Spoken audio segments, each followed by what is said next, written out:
जय हिंद। इस वीडियो में समझते हैं कि कोरोना वायरस किस तरह से हमारे शरीर में अटैक करता है और उससे हमारी मृत्यु कैसे हो जाती है, और वैक्सीन किस तरह से उस कोरोना वायरस को हरा देता है, या कोई व्यक्ति स्वतः कैसे ठीक हो जाता है वैक्सीन से, और वैक्सीन कौन सी सबसे ज़्यादा कारगर होगी, हमें कौन सी वैक्सीन को लगाना चाहिए, इस सब के बारे में हम समझा देते हैं। जैसा आप सब जानते हैं कि कोरोना जो है कहीं ना कहीं संपर्क में आने से ही फैलता है किसी इन्फेक्टेड व्यक्ति से, जिसमें सबसे ज़्यादा महत्वपूर्ण होता है ये इसका जो ड्रॉपलेट्स होता है। ये सब आपको पता है, इसीलिए थोड़ा सा 1 मीटर दूरी जो कहा जाता है कि कम से कम गैप बना के रखना चाहिए। देखिए, कोरोना जो वायरस है ना, इसके बाहर 2 हिस्से होते हैं। एक इसका जो बाहर इस तरह से निकला हुआ है नुकीला भाग, इसे कहते हैं स्पाइक प्रोटीन। यही सबसे घातक है, स्पाइक प्रोटीन। अगर इसका जो स्पाइक प्रोटीन है, ये बाहर वाला, अगर इसको तोड़ दिया जाए, इसको टकला कर दिया जाए, तो किसी काम का नहीं, फिर कोरोना से कोई नहीं डरेगा, यही भाग जाएगा। और इसके अंदर एक होता है गुच्छा जैसा, ये इसे कहते हैं जेनेटिक मटेरियल।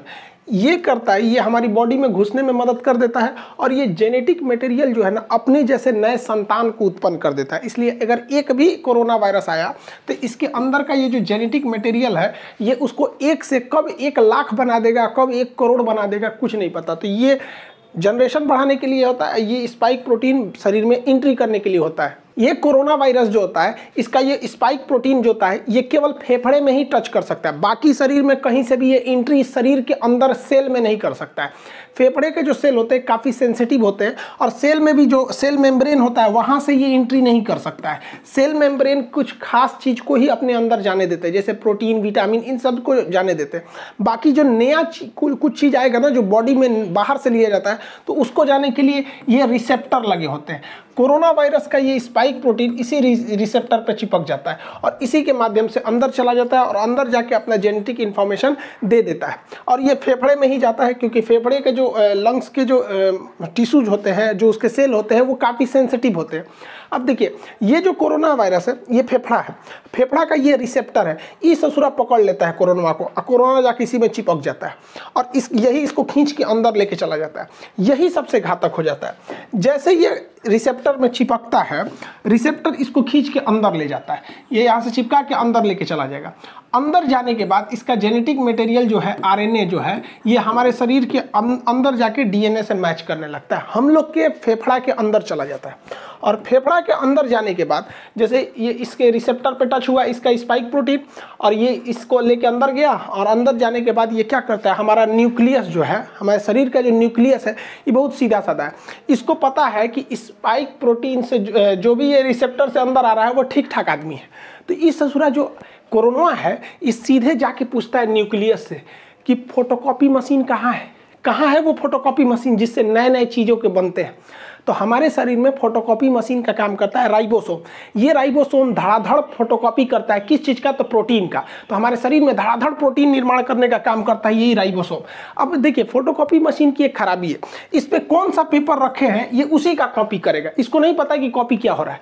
अब ये जो कोरोना वायरस है, इस रिसेप्टर के माध्यम से न्यूक्लियस में आ गया है, न्यूक्लियस इसको बता दिया कि राइबोसोम के पास चले जाओ, वही फोटोकॉपी करता है। अब ये छोटा जो कोरोना वायरस है, ये क्या करेगा, इस फोटोकॉपी के पास जाएगा, और यहाँ जो प्रोटीन वाला पेपर रखा है उसको हटा के अपना जेनेटिक मटेरियल रख देगा जो इसके अंदर है, मतलब अपने खानदान का फोटोकॉपी कराने लगेगा। अब एक कोरोना वायरस अंदर गया था, लेकिन राइबोसोम की मदद से वो अपने हजारों कॉपी अंदर बनाने लगा, और फेफड़ा के अंदर धड़ाधड़ कोरोना वायरस बनने लगे सब।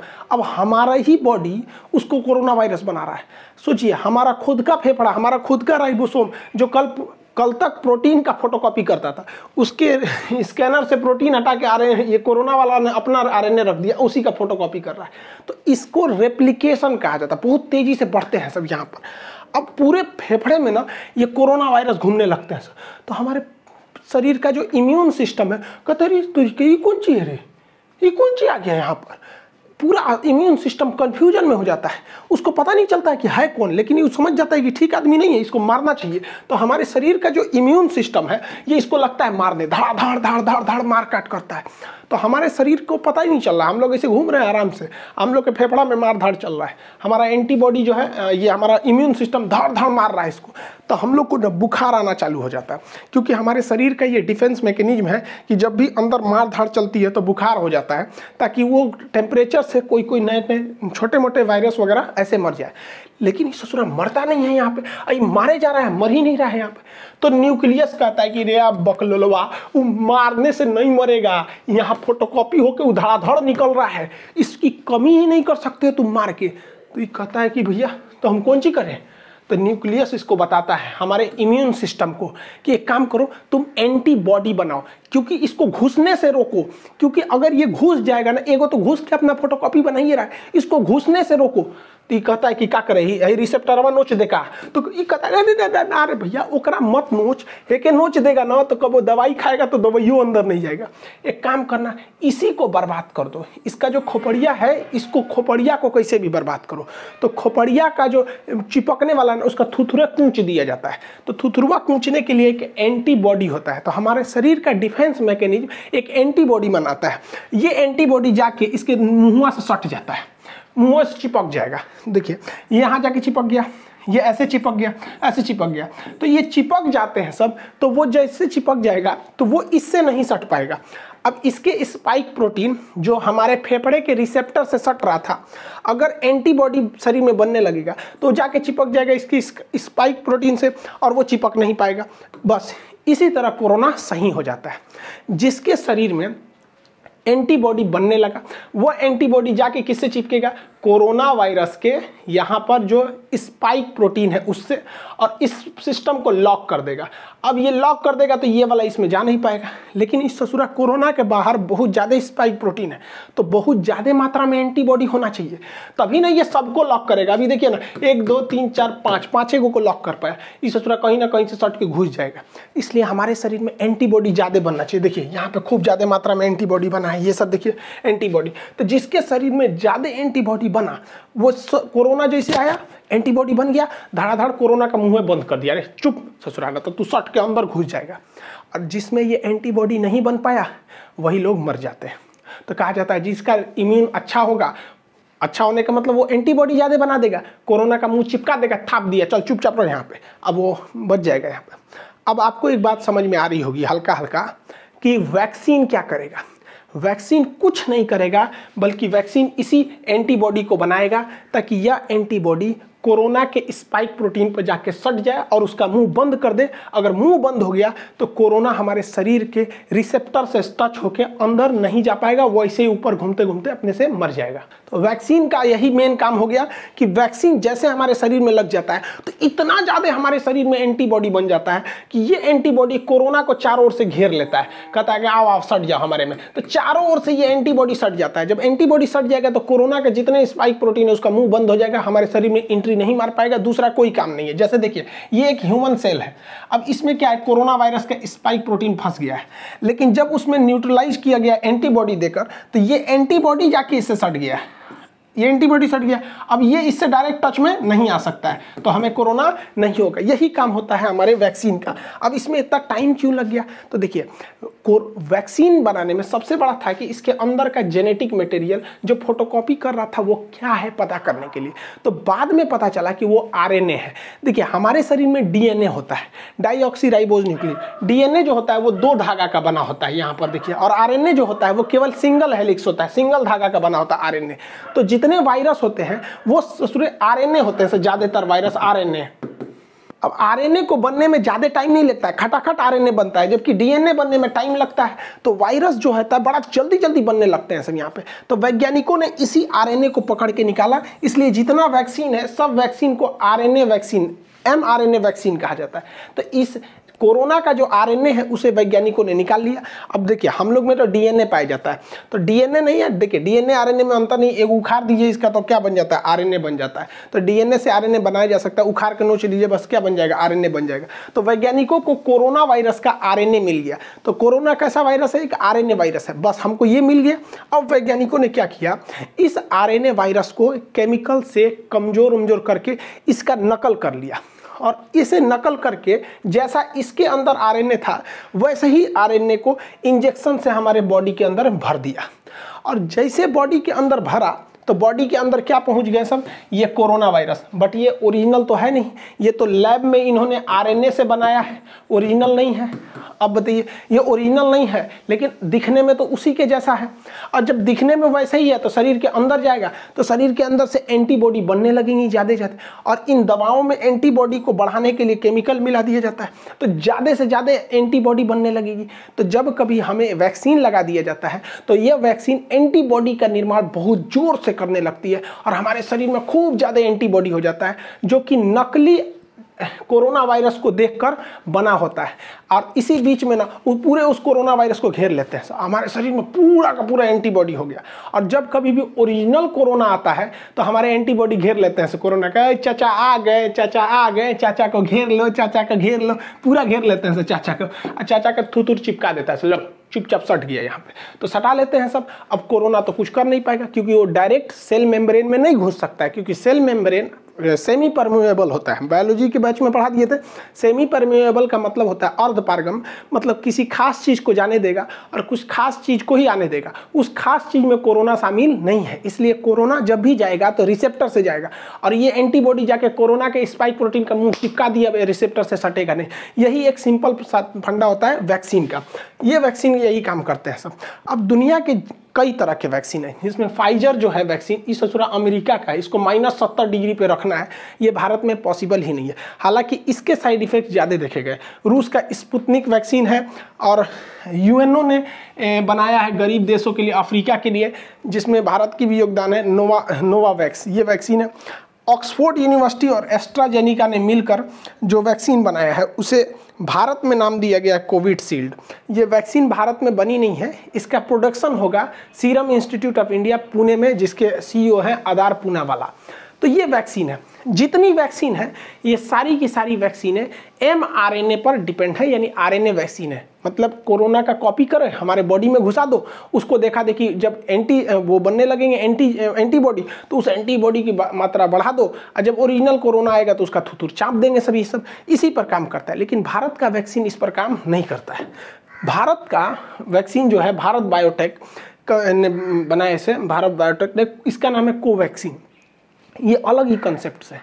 कोवैक्सीन में क्या किया गया है कि कोरोना वायरस को ही कमजोर करके उसको थूर कूच के हमारे शरीर में भर दिया गया है। अब बताओ, उसे थोड़ा थुरा कूचा गया है, इसका जेनेटिक मटेरियल को खूब अच्छा से कूच काच दीजिए और कूच काच के हमारे शरीर में भर दीजिए, और शरीर में जैसे भरेंगे तो जाएगा अंदर, न्यूक्लियस से कहेगा हमारा फोटोकॉपी बनाओ, ये बेचारा अपने कूचा गया है, एक फोटोकॉपियों निकलेगा तो ऊंचाई निकलेगा, तो हमारे शरीर के एंटीबॉडी आके छाप लेगा सब, इसको कहेगा मारो मारो मारो मारो मारो।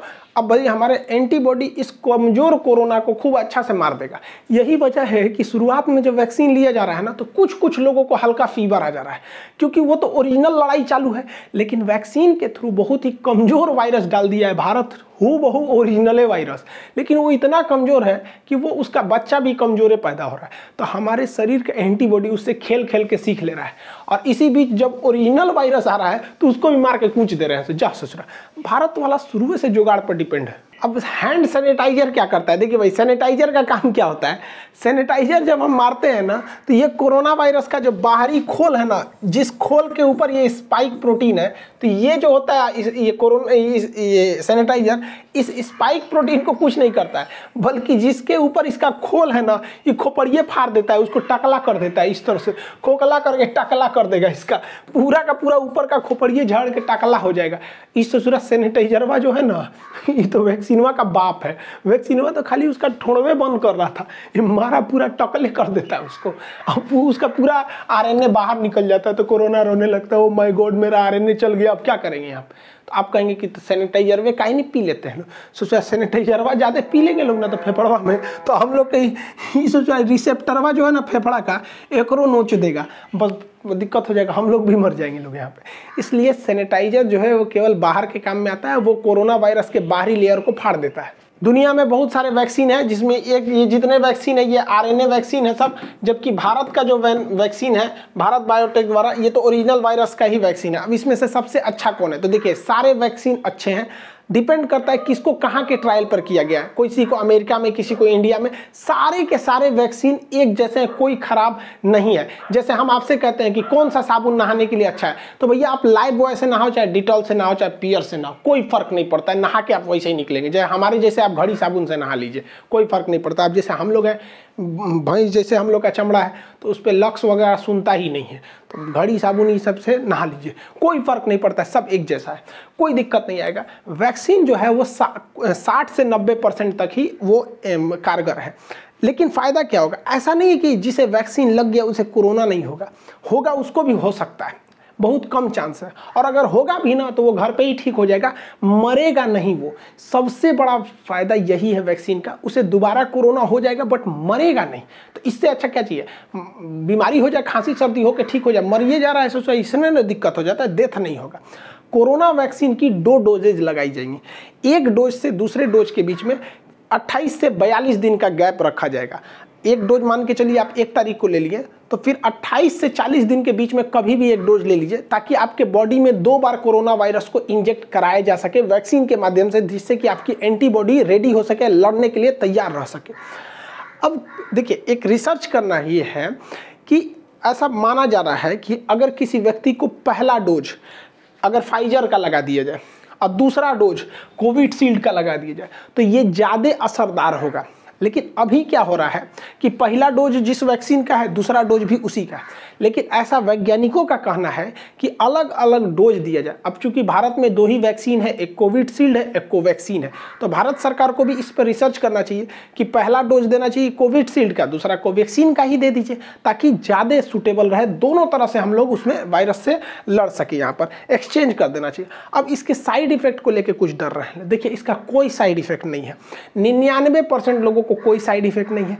कुछ लोगों को हो रहा है हल्का बुखार, तो आपको बता ही दिए, क्योंकि जैसे वैक्सीन जाएगा मारधाड़ चालू होगा, हल्का बुखार होगा, पैरासीटामोल खा लीजिए, नॉर्मल 1 रुपये का कम्बिफ्लान या फिर कालपोल वगैरह कुछ भी खा लीजिए, नॉर्मल सही हो जाएंगे यहाँ पर, इससे ज़्यादा कुछ नहीं होगा। थोड़ा बहुत आपको, कुछ लोग को सर दर्द की शिकायत मिली गई है, करोड़ों में 1-2 ठोको। अरे यार, तो जो सर दर्द और बुखार नहीं झेल सकता है ससुरा, तो नहीं तो तू जी कह रहा है ससुरा, ओकरा से डर रहा है। यहाँ पे कोरोना से नहीं डर रहा है, डर रहा है कि वैक्सीन लगाएंगे तो बुखार हो। अब कुछ लोग का इसी में अफवाह उड़ा दिया कि वैक्सीन लगाने से मर जाएगा। भाई देखो, किसी को कोरोना वायरस हो गया है, अब वो आज ही इन्फेक्टेड हुआ है तो उसको लक्षण तो आज नहीं दिखेगा, और आज ही अगर जाके वो वैक्सीन लगा ले और 1 हफ्ता बाद, वैक्सीन तुरंत तो काम नहीं करेगा एक ही डोज पे, और 1 हफ्ता बाद वो कोरोना से मर जाएगा, तो लोग उसे ये नहीं कहेंगे कि कोरोना से मरा है, लोग अफवाह उड़ा देंगे, सोच रहा है कि वो वैक्सीने से मरा है। ऐसा कोई नहीं है। 1-2 साक्ष्य हैं, तो अब बताओ ना, 8 करोड़ लोग को वैक्सीन लगा है, उसमें 50-60 लोग की डेथ हो गई, तो इससे ज़्यादा खतरा तो हम लोग को सड़क पर चलने पर रहता है, वहाँ एक्सीडेंट की संभावना ज़्यादा है। तो वैक्सीन से कोई खतरा नहीं। आप अपने उम्र के दायरे में आइए, वैक्सीन लगाइए। अप्रैल के महीने में जिनका उम्र 45 से ऊपर है उन्हें ही लग रहा है, लेकिन मोदी जी ने इजराइल को मॉडल को देखते हुए, हम एक पिछले वीडियो में बताए थे ब्रिटेन का मॉडल और इजराइल का मॉडल में, मतलब ब्रिटेन में भी वैक्सीनेशन से ही जीता था, तो इजराइल ने क्या किया, अपने पूरे पॉपुलेशन को, केवल बच्चों को छोड़ के सबको वैक्सीन लगा दिया, और वो दुनिया का पहला देश हो गया जो कोरोना मुक्त हो गया है। तो इसी को देखते हुए 1 मई से जिनकी उम्र 18 साल से ज़्यादा है वो सब कोरोना की वैक्सीन लगा सकते हैं। हाथ जोड़ते हैं भैया, सब लोग लगवा लो, क्योंकि ये जो नया वैक्सीन वायरस आया है ये नए युवाओं को ज़्यादा इफेक्ट कर रहा है। अफवाहों पे मत जाइएगा।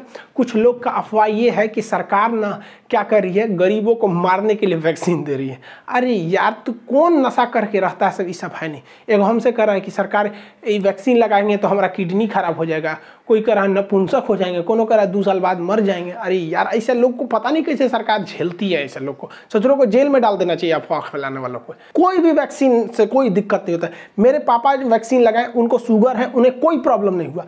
मम्मी को इतना लोगों ने डरा दिया था, उनके रिलेटिव लोग इतना डरा दिए थे कि मम्मी कांप रही थी, ना बाबू हम वैक्सीन नहीं लगवाएंगे। हम कहे चलिए चुपचाप वैक्सीन लगाई।